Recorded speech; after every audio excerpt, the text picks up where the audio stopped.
With all the new designs, it might feel like this has been the hardest year to decide which iPhone to upgrade to. So just a quick recap of this year's offerings. At $999, the iPhone Air is a completely new category. It's super slim and light, it looks extremely elegant, it's only 5.6 millimeters thin and somehow still packs Apple's brand new A19 Pro. But if you look more closely, there was no real mention of battery life. Only that the majority of the components are now in the camera plateau or the camera bump to allow for more space for a high density battery to fit inside this thing. But with the subtle mention of a brand new slim profile MagSafe battery pack, it kind of leaves you wondering just how bad this battery might be. And on top of that, obviously they mention cases. So by the time it's all said and done, you've slapped a new case on your phone, a slim profile battery charger, and now it's like the same size as everything else. You just have a worse battery and less camera options. And then you've got the 17 Pro line, which starts at $1099. And okay, a brand new fresh design made out of aluminum after we were told that titanium is all the hotness, literally.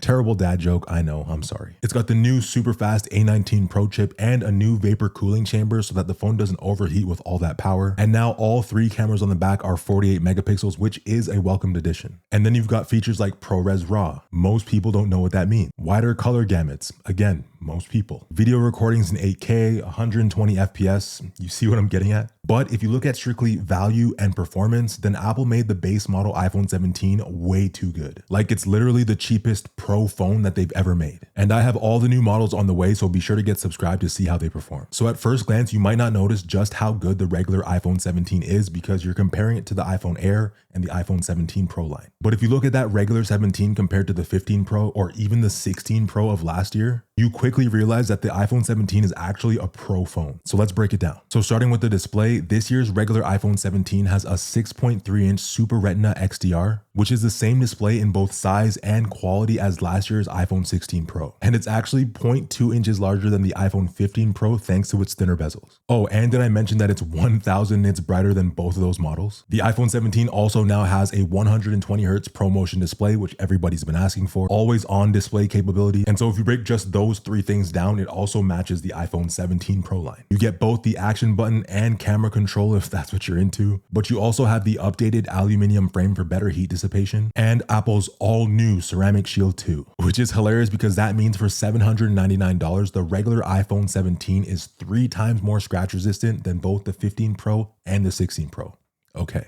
And before I forget, if you made it this far in the video, feel free to drop 2 black hearts down in the comments so I can thank you personally, and consider leaving a thumbs up and maybe even subscribing because we're trying to hit 50K by Christmas. But anyway, back to the video. So I know what you're thinking, that's all good, but what about performance? Well, surprisingly, the iPhone 17 is also ahead of the game in terms of performance because it's rocking the A19 chip, which has the same specs as the 18 Pro, it just has 1 less GPU core. But they literally showed the iPhone 17 casually running Destiny Rising, so I would say you're pretty good in that regard too. And with that, A19 means better battery efficiency, so you're getting 3 hours more battery life than the 16 Pro and 7 hours more battery life than the 15 Pro. And we're not done there, it gets better, trust me. The selfie camera on the 17 is 18 megapixels opposed to the 12 megapixels of the previous Pro generations. And it has ultra stabilized video, dual capture, center stage for photos and videos, so you can take vertical or landscape photos without having to turn your phone. And you guessed it, the older Pros don't have that. And if you flip it to the back, yes, it only has 2 lenses, but it shares both the 48 megapixel main fusion camera from the 16 Pro as well as the 48 megapixel ultra wide from the 16 Pro, which means the only thing that you're lacking here is that telephoto lens, which means you lose out on the 5x optical zoom. Oh, and you can only record at 4K 60 instead of 4K 120 FPS, but again,